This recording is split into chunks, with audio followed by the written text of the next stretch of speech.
성경 봉독하겠습니다. 이사야서 66장 7절에서 9절까지, 이사야서 66장 7절에서 9절까지 같이 봉독하겠습니다. 시온은 진통을 하기 전에 해산하며 고통을 당하기 전에 남아를 낳았으니 이러한 일을 들은 자가 누구이며 이러한 일을 본 자가 누구이냐. 나라가 어찌 하루에 생기겠으며 민족이 어찌 한순간에 태어나겠느냐. 그러나 시온은 진통하는 즉시 그 아들을 순산하였도다. 여호와께서 이르시되 내가 아이를 갖도록 하였은즉 해산하게 하지 아니하겠느냐.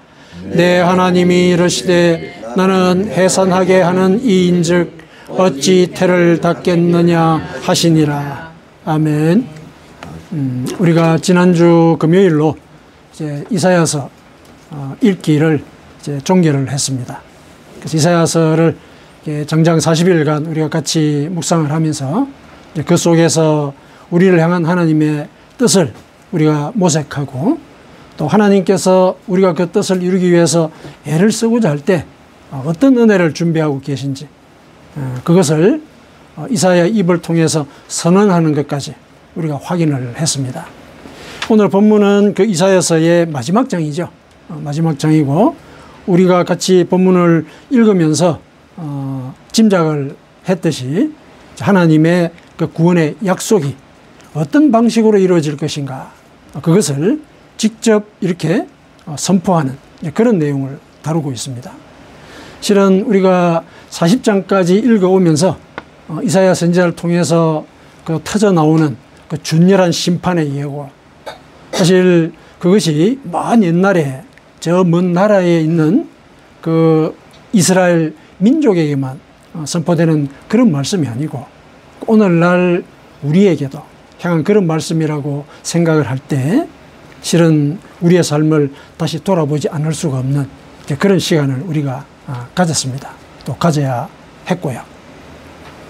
우리 스스로를 돌아볼 때 우리가 이제 하나님 앞에서 바로 설 수 없는 그런 존재인 것, 우리가 우리 스스로를 돌아보면서 인식을 하고, 또 이사야 선지자를 통해서 다시 한 번 더 확인을 하게 되는데, 그 속에는 우리 삶 속에서 우리가 가리고 싶어 했던 그런 부분들까지도 이사야 선지자가 다 이렇게 드러내 놓거든요.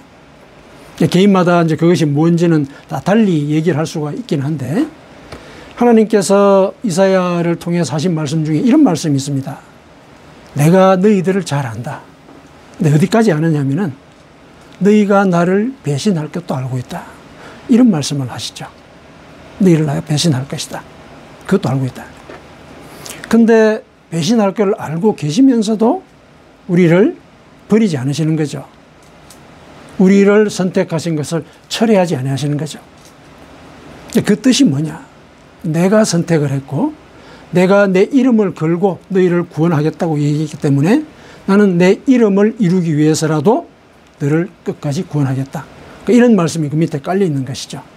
물론 그렇게 들으면은 하나님은 자기 스스로 책임을 지고 그 책임을 다하기 위해서 자기 책임에 충실하신 분이시구나. 논리적으로 이제 그렇게 또 얘기를 할 수가 있거든요. 그런데 논리상으로 그렇다 하더라도 그 과정에서 구원을 실질적으로 받는 존재가 누굽니까? 우리지 않습니까? 우리거든요. 우리는 버림을 받을 저주의 자리에 있었고, 그리고 구원을 받았다 하더라도 배신할 소지가 있는 존재들이거든요. 그런 존재거든요. 그런데도 우리를 구원하셨다라고 얘기하는 것은, 이거는 하나님의 자신에 대한 책임감만 갖고 하는 얘기는 아니죠. 우리에 대한 존재 자체를 사랑하시는 그 뜻이 그 속에 있는 거죠. 인간이라면 자기를 배신할 것 같은 사람을 누가 믿고 누가 그게 사랑을 바치겠습니까? 있을 수가 없는 일이죠. 그런 일들을 하나님은 우리에게 대해서 실행을 하시는 것이죠. 그거는 당신의 책임만이 아니라 당신이 우리에 대해서 가지고 계시는 그 사랑의 뜻이 사실은 우선된 것이다. 그걸 우리가 기억을 할 필요가 있겠습니다. 그래서 그분이 당신의 이름을 걸고 우리를 구원하시겠다, 그렇게 얘기를 하셨기 때문에 우리를 구원하기 위해서 죄값을 대신 치르셨죠. 대신 죽어주신 거잖아요. 이게 책임만으로 되는 일은 아니죠. 우리에 대한 깊은 사랑의 뜻이 그 속에 들어있습니다. 그래서 반드시 너를 구원하겠다. 그 말 속에는 우리에 대한, 우리 영혼과 우리 존재 자체에 대한 깊은 사랑이 실려있다. 우리가 그걸 기억을 하십시다. 그런 사랑을 우리가 받은 자라는 거예요. 그런 사랑을 받은 자. 이런 사랑을 받은 자라는 인식을 우리가 늘 자기 스스로에게 심어줘야 돼요. 이런 습관들을 길들여야 되거든요. 그렇게 되면 어느 순간에 자연스럽게 돼요. 내가 하나님의 사랑을 받는 자라는 것. 그래서 사랑받는 자로서 살아가는 것. 이게 이 땅에서 우리가 해야 될 일이거든요. 그런 일들을 위해서 하나님은 이사야 선지자와 또 여러 선지자를 통해서, 성경 말씀을 통해서 내가 너를 선택했고 내가 너를 사랑한다. 이 얘기를 누누이 일러주시는 것이죠. 왜 계속 일러주시겠어요? 그렇게 받아들이라는 얘기죠. 그렇게 믿으라는 얘기고. 그게 중요하다는 것이죠. 우리 이 땅에서의 삶의 그 과정 속에서 제일 중요한 지표가 그거죠. 내가 하나님의 사랑을 받는 자이다. 내가 하나님의 선택을 받은 자이다. 그 의식을 늘 갖고 살아갈 수 있어야 할 것입니다. 자, 오늘 본문을 보면은 이제 하나님께서 이제 그런 그 약속들을 많이 하시는 가운데 내가 너희들을 구원을 할 건데 어떻게 하는지 내가 알려줄게. 이렇게 해가지고 본문의 말씀을 일러주시는 거예요. 어떻게 내가 너희를 구원할 거냐면은 첫 번째 보시죠. 시온은 진통을 하기 전에 해산하며 고통을 당하기 전에 나말을 낳았다. 이렇게 얘기를 하죠. 이 시온은 이스라엘 백성들을 가리키죠. 또 더불어서 우리 하나님을 믿는 그 자녀들을 가리킵니다. 그러니까 이들이 진통을 하기 전에 해산한다. 인간의 상황에서는 있을 수가 없는 일이죠. 초월적인 일이 벌어지는 것이죠. 만일에 이런 일이 벌어진다면 하나님이 인간에게 태초에 인간의 조건으로 규정했던 해산할 때의 그 고통, 이걸 하나님이 처리하시는 거죠. 그걸 처리하는 것이죠. 보십시오. 진통을 하기 전에 해산한다. 고통을 당하기 전에 아이를 낳는다. 그러니까 우리의 그 구원에 있어서는 하나님은 당신의 원칙조차도 처리하는 거예요.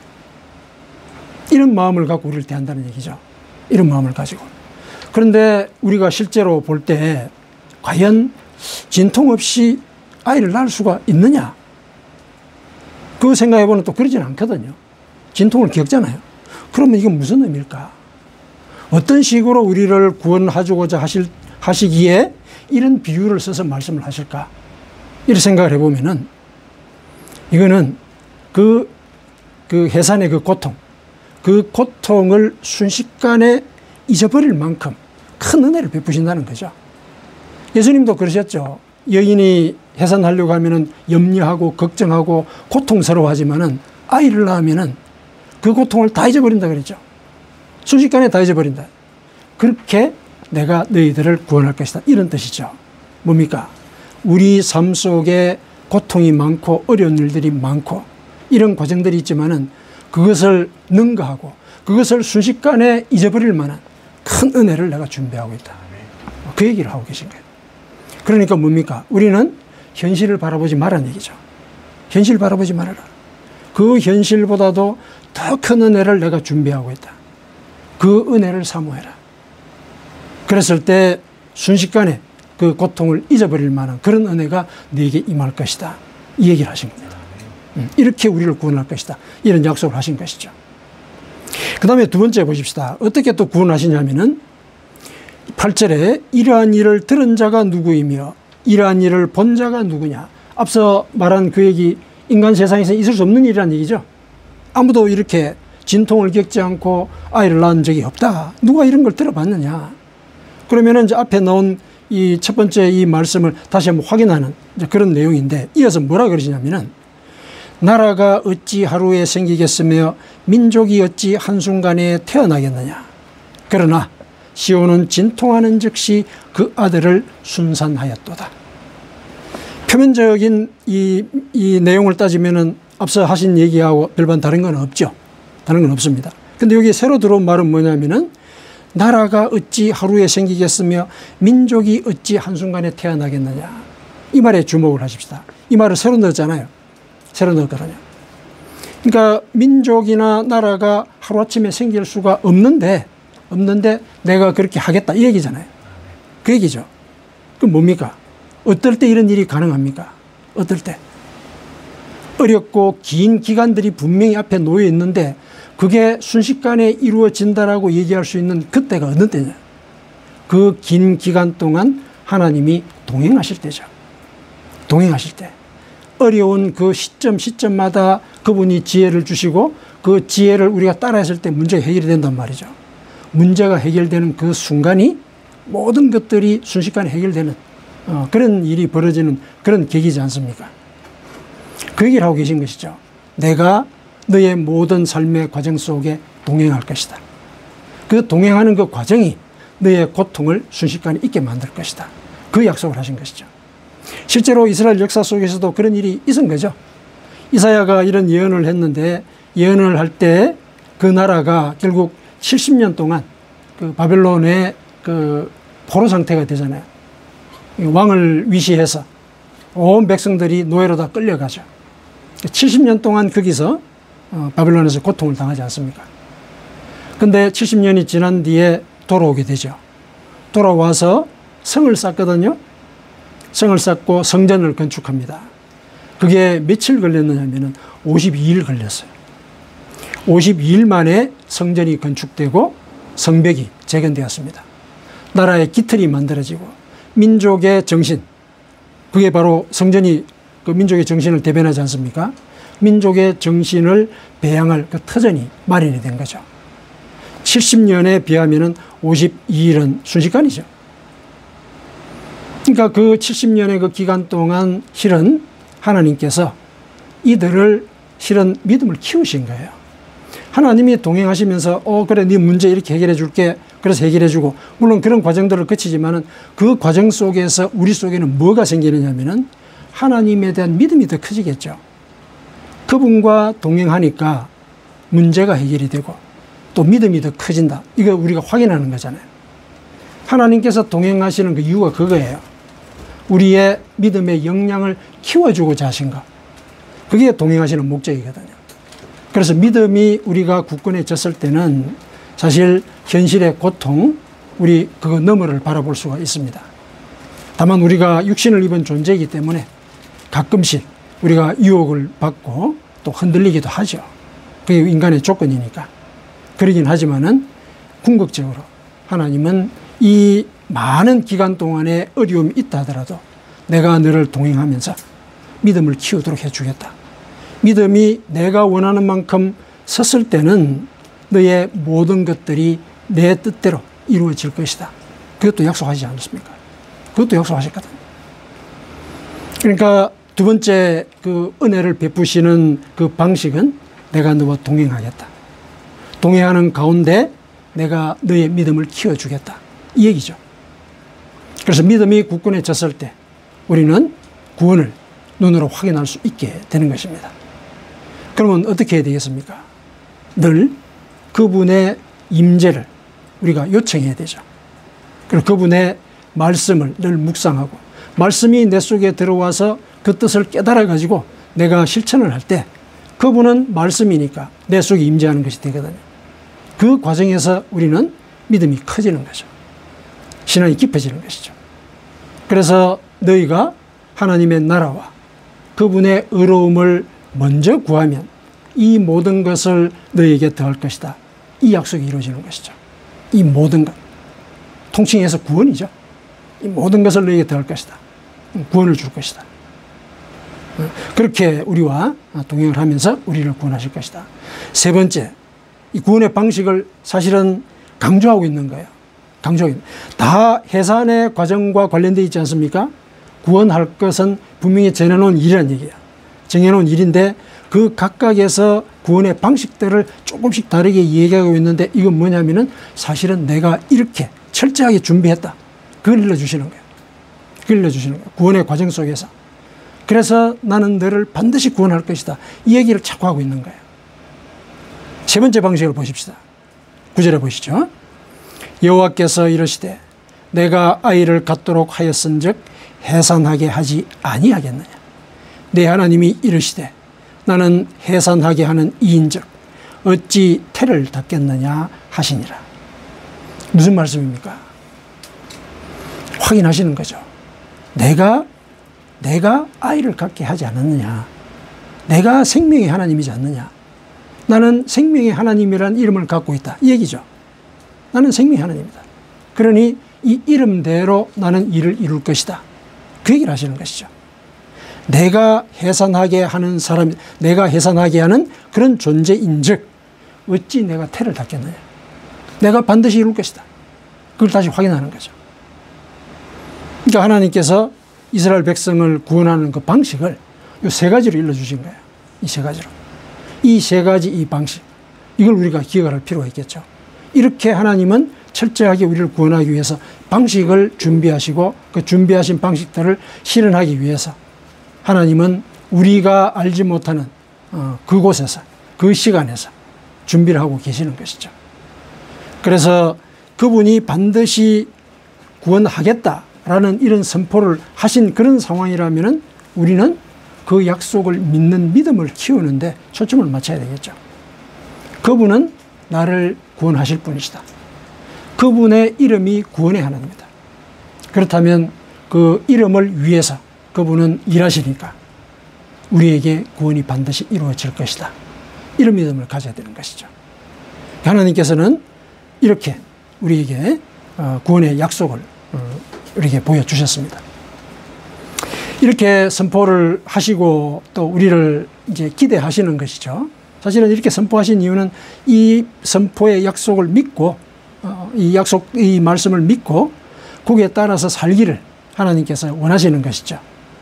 근데 앞서 하나님께서 말씀을 하셨듯이 너희가 배신할 걸 내가 알고 있다. 여기에 또 우리는 또 초점을 좀 둬야 되죠. 내가 그런 존재라는 것. 육신을 입고 있어서 육신의 욕망에 흔들릴 가능성이 있는 존재라는 것. 우리가 기억을 해야 되죠. 하나님께서는 이 이사야를 통해서 너희들의 제일 큰 문제가 뭔지 아느냐? 그걸 일러주셨어요. 제일 큰 문제. 그러니까 너희들이, 그러니까 이스라엘 백성들이에요. 너희들이나, 그 다음에 너희 조상들하고 똑같다. 그러니까 그 말은 우리도 똑같다는 얘기야. 똑같이 잘못을 저지른 일이 하나 있다. 똑같이 잘못을 저지른 일이 있다. 그게 뭐냐? 이사야서 65장 7절에 이렇게 얘기를 했습니다.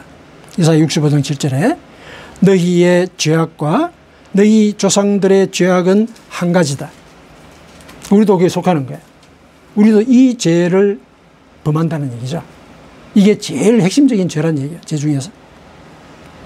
그들이 산 위에서 분향하며 작은 산 위에서 나를 능욕하였습니다. 우상숭배했다는 얘기죠. 우상숭배. 여기서 우상은 이렇게 나무나 돌로 만든 이런 형체일 수도 있고 우리가 늘 주장하죠. 뭡니까? 우리의 욕망이죠. 사람들이 우상을 왜 만듭니까? 우리 욕망을 투사해서 그 우상이 그 욕망을 실현해 주기를 바라는 거죠. 우리 욕망을 거기다 투사를 하는 거죠. 그러니까 우상을 숭배한다는 얘기는 우리 욕망을 숭배한다는 얘기죠. 개인의 욕망. 하나님의 뜻과는 다른 욕망이죠. 그렇죠. 그걸 우리가 추종하고 그걸 이루기 위해서 혼신을 바친단 말이죠. 그거를 하나님은 경계하십니다. 왜 그러냐면은 그렇게 되면은 내 욕망이 너를 지배하는 신이 된다 이거죠. 내 욕망이 너를 지배한다. 그러면은 결국 너는 네가 신이다 이 얘기죠. 그러면 나를 믿을 이유가 없는 것이죠. 신앙의 근본이 흔들리는 그런 얘기를 하고 계시는 거죠. 신앙이 뭡니까? 우리가 하나님을 구원자로 믿는 거잖아요. 믿는 거죠. 근데 내가 나를 구원한다면은 그거는 하나님을 믿을 이유가 없는 것이죠. 그 점을 지적하는 거예요. 그래서 자기를 믿는 이런 행태, 이게 사실은 온 인류가 저지르는 사실상의 제일 핵심적인 죄다. 그 얘기를 일러주세요. 그래서 이사야서에 보면은 우상 숭배를 하는 것에 대해서 많이 질타를 하시죠. 그게 겉으로 드러난 그런 형체, 그것뿐만이 아니라 우리 속의 그 욕망을 같이 얘기하고 있다는 것. 그걸 우리가 기억을 하십시다. 그래서 그 욕망을 우리가 성경을 읽고 또 기도하고 이 과정 속에서 과연 내가 가진 이 비전과 이 목적과 이 추구하고자 하는 이런 어떤 동기, 이런 것들이 그분의 뜻에 맞는지, 이거 우리가 고민을 해야 되죠. 알려주십사 하고 기도해야 됩니다. 그게 먼저 하나님의 나라와 그분의 의로움을 구하는 일이거든요. 그렇게 해야 됩니다. 그랬을 때 내가 나를 섬기는 이런 일, 인류의 가장 핵심적인 죄, 그거를 우리가 저지르지 않게 되는 것이죠. 내가 나를 구원할 것이다 라고 생각을 하는 그거는 근본 생각부터가 틀린 거죠. 왜 그렇습니까? 나는 죽어요. 가장 본질적인 얘기지 않습니까? 구원이라고 하는 것을 원론적으로 얘기를 하면 죽지 않음의 상태를 얻어내는 거잖아요. 왜냐하면 우리는 죽는 것이 한계로 되어 있기 때문에. 그러면은 죽음에서 벗어나는 것, 이게 구원이죠. 근데 어떻게 죽을 자가 우리 자신을 그 죽음으로부터 구원을 할 수가 있습니까? 안 되는 거죠. 그러니까 우리가 우리를 믿어서 구원을 얻겠다, 내 힘으로 나는 구원을 얻겠다, 논리에 안 맞는 얘기란 얘기죠. 논리에 맞지 않아요. 하나님은 그 사실을 일러주고 있는 거죠. 가장 간단한 논리이지 않느냐. 너는 죽을 존재다. 그리고 나를 믿는다 하지만은 배신한다. 그런 존재란 얘기죠. 배신하는 존재가 어떻게 자기 스스로에 대한 그런 신뢰를 가질 수가 있느냐. 그거를 지적을 하고 직시를 하라고 얘기를 하시는 것이죠. 그러나 너희들의 이 본질을 너희들이 깨닫고 너희가 만일 마음을 가난하게 하고, 이렇게 나오죠. 이사야 66장 2절에 나옵니다. 이사야 66장 2절, 오늘 우리 본문 앞쪽에. 자, 뭐라고 얘기하냐면은 무릇 마음이 가난하고 심령에 통회하며 내 말을 듣고 떠는 자, 그 사람은 내가 돌볼 것이다. 얘기를 하죠. 그러니까 이걸 우리가 기억을 하십시다. 우리 인간의 가장 핵심적인 죄악은 나 자신의 욕망을 섬기려고 하는 것과, 또 이것으로부터 벗어날 수 있는 길은 마음이 가난하고 심령에 통회하며 내 말을 듣고 떠는 그런 일을 해야 된다는 것이죠. 그러니까 마음이 가난하다는 게 뭡니까? 마음이 가난하다는 게 내 속의 욕망을 내려놓는 것이죠. 하나님의 말씀에 비추어서 이 욕망은 잘못된 것이다, 비우는 거죠. 그게 마음이 가난해지는 것이죠. 인식적으로 내 스스로를 돌아봐야 됩니다. 나는 뭐에 매여 있는지 돌아봐야 된다는 얘기죠. 그래서 마음을 가난하게 하고, 그리고 내가 무엇이 문제인지를 파악을 했다면 심령에 통회해야 되는 거죠. 마음속 깊은 곳에 내 잘못을 하나님께 알아야 됩니다. 내 존재가 알아야 되는 거예요. 그냥 일상적인 잘못들, 이런 것들 때문에 예를 들어서 하나님께 회개하고 그래서 회개했다, 이런 문제가 아니에요. 내 존재 자체, 내 본질이 나 자신을 숨기고 있다는 것, 이 자체를 회개하는 거죠. 그건 뭡니까?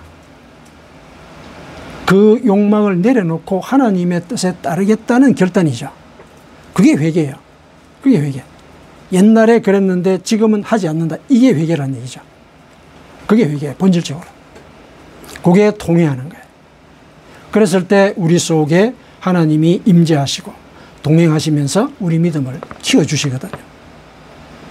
그리고 마지막에 그분의 말을 듣고 떨어야 된다. 떨어야 된다는 얘기는 두려움을 가지라, 이런 개념보다는 그 말씀을 사실은 경외하는 마음으로 내 자신을 돌아보고, 그래서 이런 것들은 하나님이 말씀하셨기 때문에 내가 지켜야 되겠구나, 이런 자세, 하나님이 말씀하셨기 때문에 내가 지켜야 된다, 이런 자세가 필요한 거죠. 이게 떠는 마음이에요. 하나님 앞에서 떤다는 얘기는 공포 이런 개념이 아니라 이거는 하나님이 하신 말씀이다. 그리고 내 존재의 구원을 위해서 하신 말씀이다. 경외하는 마음을 가지고 그 말씀을 지키려고 하는 것, 그래야 된다는 얘기죠. 그랬을 때 하나님께서는 해산의 기쁨을 주시겠다. 해산의 기쁨. 해산은 뭡니까? 새로운 생명이죠. 새로운 생명이 태어나는 거죠. 새로운 기회를 주시겠다는 거예요. 제2의 인생을 살아갈 수 있도록 하나님께서 길을 인도하시겠다. 우리가 어떤 목적과 목표를 갖고 있다 하더라도 하나님이 해산의 기쁨을 주시는 그 가운데 그것이 이루어져야 진정한 새로운 기회가 되는 것입니다. 그래서 우리 기억을 하십시다. 우리 삶 속에서 가장 핵심적인 죄가 뭐냐? 가장 핵심적인 죄가 내 자신의 욕망을 섬기려고 하는 것이다. 이 욕망을 내려놓는 길은 뭐냐? 내 마음을 하나님 앞에서 가난하게 하고 그리고 통회하며 내 존재 자체가 변하기를 간구해야 됩니다. 그리고 그분의 말씀을 경외하는 마음으로 지키려고 노력을 해야 됩니다. 그랬을 때 그분은 이 현실보다도 더 큰 은혜를 베푸시고 그리고 평생 우리와 동행하신다는 약속을 하시고 또 그 가운데 내가 반드시 너를 구원하겠다라는 그 약속의 증거를 우리에게 보여주십니다. 아멘. 아멘.